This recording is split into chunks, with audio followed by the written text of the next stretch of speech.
جماہی جب آ جائے تو حکم ہے کہ اس کو روکیں، جان بوجھ کر اس کا لینا مکروہ ہے۔ یہ سستی کی علامت ہوتی ہے عام طور پر، یا نیند اور تھکاوٹ کی علامت ہوتی ہے۔ یہ جب آ جائے تو شرعی طور پر حکم ہے کہ اس کو روک لیں۔ جس حد تک اس کو روک سکتے ہیں، مثلا اس کو روکنے کے دو طریقے ہیں۔ پہلا طریقہ یہ ہے کہ جب آپ کو جماہی آئے تو نچلے ہونٹ کو اوپر والے دانتوں سے دبا کر رکھیں، تو اسے جماہی رک جائے گی۔ اور اس کا دوسرا طریقہ بھی ہے جسے آپ جماہی کو روک سکتے ہیں، وہ بڑا مجرب عمل ہے۔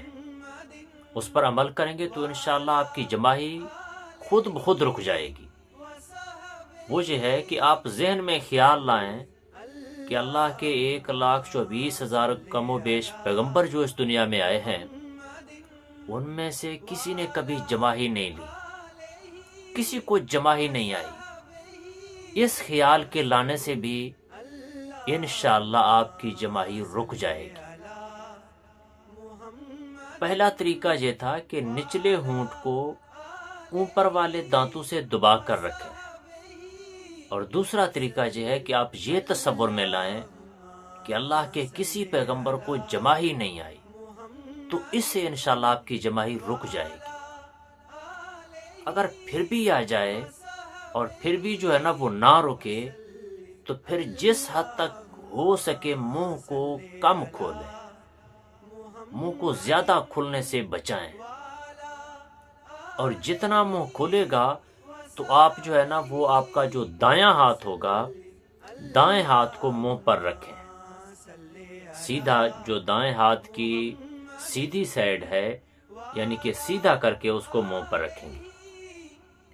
اور اگر دائیں ہاتھ مصروف ہے یا اس کو آپ نہیں رکھ سکتے، تو پھر بائیں ہاتھ کی بیک سائیڈ کو منہ پر رکھیں، یعنی کہ بائیں ہاتھ کی پشت کو ایسے منہ پر رکھیں گے۔ اگر دایاں رکھیں گے تو دائیں کو ایسے سیدھا کر کے منہ پر رکھیں گے۔ تو اس لیے ان چیزوں کا خیال رکھنا ہے کہ، اور یہاں تک بھی منقول ہے کہ جب ہم منہ کو کھلا چھوڑیں گے اور کھلا رہنے دیں گے جماعی کے وقت، اور جماعی کو حسب معمول جب آ جائے تو اسے آنے دیں گے، تو منہ کھولتے ساتھ ہی شیطان ہمارے منہ میں تھوکتا ہے۔ تو اس لیے جماعی ایک ناپسندیدہ فعل ہے، ایک ناپسندیدہ چیز ہے۔ اس کو جس حد تک ہو سکے روک لیں، جیسے دو طریقے میں نے آپ کے سامنے رکھے ہیں، اور اگر نہ رکے تو ان دو طریقوں سے منہ کو ڈھانپ لیں، اور کوشش کریں آواز تو بالکل نہیں آنی چاہیے، اور منہ کم سے کم کھلا ہونا چاہیے۔ یہ حکم عام گھر میں بھی ہے، مسجد میں بھی ہے، نماز میں بھی ہے، اور عام معمول کی زندگی میں ہر جگہ۔ اچھا چھوٹا بچہ ہے تو والدین کے لیے حکم ہے کہ وہ اس کے منہ پر ایسے جو ہے نا وہ ہاتھ رکھیں، اور جو ہے نا اپنا دایاں ہاتھ رکھیں سیدھی جانب سے، اور سیدھی سائڈ دائیں ہاتھ کا رکھیں، اور اگر بایاں ہاتھ رکھنا ہے تو اس کی بیک سائڈ یعنی کہ پشت کو ایسے کر کے ان کے جو ہے نا وہ منہ پر رکھیں۔